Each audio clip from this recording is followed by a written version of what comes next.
এবারে যারা ওই ফিল্ডে যারা অ্যাভেলেবলের মধ্যে সবচেয়ে যারা ভালো তাদেরই আমরা নেই। আমরা মানে কোনো ব্যতিক্রমধর্মী যে কারো তদবিরে এলো কিংবা কিছু এরকম খুব নেই না। আপনাদের এই মুহূর্তে লক্ষ্যটা কি? যাদেরকে যে মেয়েদেরকে নিচ্ছি তাদেরকে আমরা প্রথমেই ওরিয়েন্টেশনেই বলি যে তোমার ডিগ্রি নিয়ে বাড়িতে বসে থাকবে না, তোমাদেরকে অবশ্যই যেটা পেশা, তোমাদের যে একটা পেশা বেছে নিতে হবে এবং একটা প্রফেশনাল হিসাবে you have to come forward.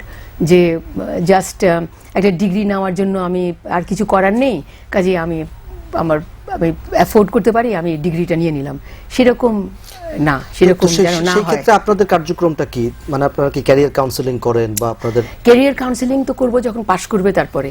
এখন পর্যন্ত আমাদের এই ইউনিভার্সিটিটা ম্যানেজমেন্টে আসার পরে কারো এরকম মানে তারা পড়াশোনা শেষ করেনি, তখন হলে অবশ্যই আমরা ক্যারিয়ার কাউন্সেলিং করব। এমনি আপনাদের যে একাডেমিক অ্যাক্টিভিটিস আছে সেখানে এমন কিছু কি আছে যেটা তাকে কর্মক্ষেত্রে সহায়তা করবে? হ্যাঁ, আমাদের যে সাবজেক্টগুলোতে এখন মেয়েরা পড়ছে, যেমন বিবিএ, তারপরে বিজনেস অ্যাডমিনিস্ট্রেশন ব্যাচেলার্স, তারপরে সোশিওলজি অ্যান্ড জেন্ডার স্টাডিজ, ইংরেজি, এগুলো সবগুলোই কিন্তু ওই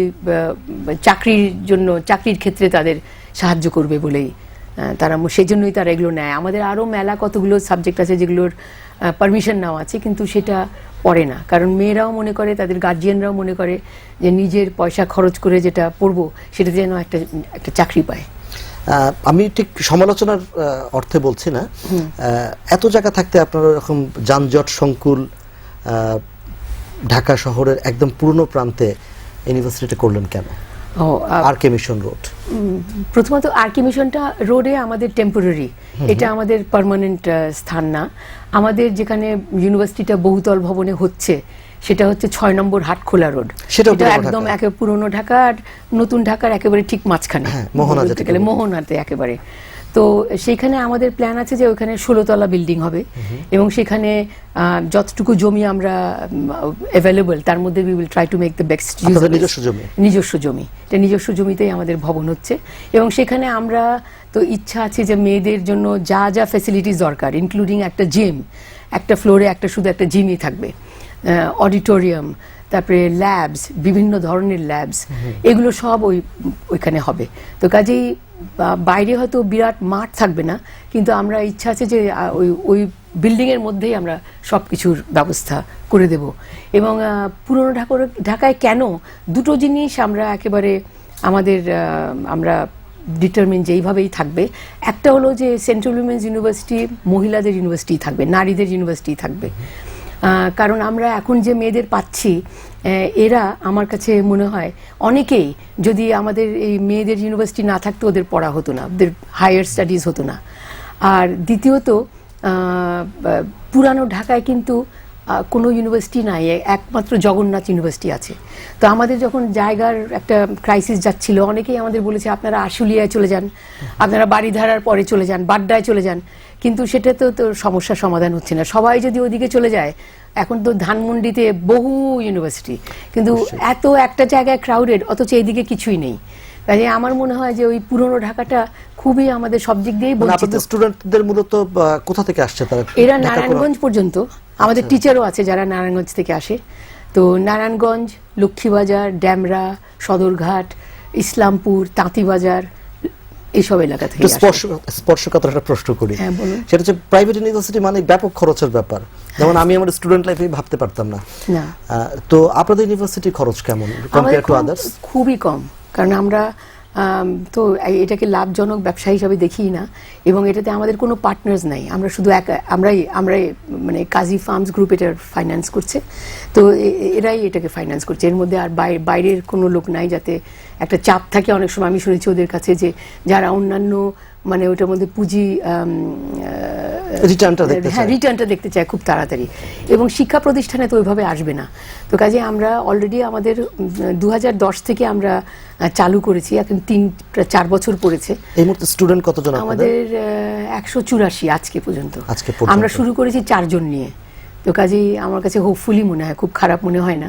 তবে আরেকটু বোধহয় এবার আরেকটু ভালো হতো, এই আমাদের দেশের যে পরিস্থিতি সেজন্য অনেকে আসেনি, কারণ এই আমাদের এখন যে ব্যবস্থা প্রাইভেট ইউনিভার্সিটিগুলোতে বেশিরভাগই আমরা টার্ম অথবা সেমেস্টার বেসিসে করি। তো এখানে ইচ্ছা করলে কেউ একটা টার্ম হয়তো অ্যাডমিশন দিল না, এর পরের বার এসে নেবে, তো সেই সুযোগটা থাকে। তা আমাদের দেশের এই পরিস্থিতির জন্য অনেক মা বাবারা হয়তো মনে করছেন যে একটা টার্ম হয়তো ড্রপ দিলাম, তার পরেরটা হয়তো নিতে পারবে। আমরা জানি যে প্রাইভেট ইউনিভার্সিটিগুলোর মধ্যে খুব ভালো ভালো ইউনিভার্সিটি আছে, কেউ এগিয়ে যাওয়ার চেষ্টা করছে, কিছু কিছু ইউনিভার্সিটির আবার কিছু সমস্যা ধরা পড়েছে, সীমাবদ্ধতা, এবং বিশ্ববিদ্যালয় মঞ্জুরি কমিশন তাদের সঙ্গে কত ক্ষেত্রে বেশ কঠোর আচরণ করেছে।